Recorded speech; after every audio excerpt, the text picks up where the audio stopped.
Hola chicos, buenos días. A continuación voy a explicarles la tarea que corresponde a la actividad número, veamos qué número de actividades.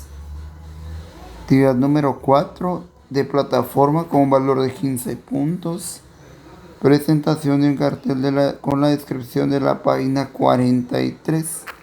Chicos, lo que van a hacer en el cartel es exactamente lo que está acá. Es decir, pueden tomar como referencia esto. Kohun Rash Salam Sibabal. El Kohun quiere decir hay un. En este caso dice Rash Salam Sibabal.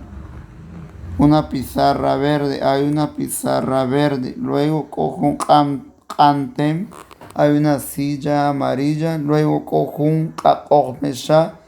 Hay una mesa de color café. Y luego Kohun Kakuk. Hay un libro rojo. Todo lo que diga acá, ustedes lo van a ir colocando en su cartel. Kohunsak Perrajuk.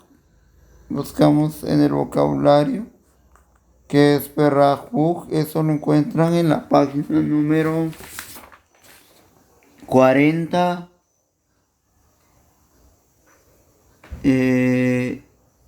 Ustedes pueden buscar ahí en la página número 40.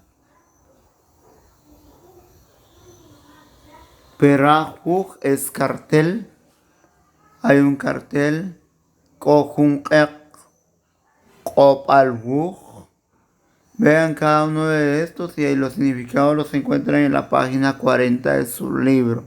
Pueden colocar imágenes, pueden dibujar o recortar. Eso queda creatividad de cada uno de ustedes. Saludos chicos.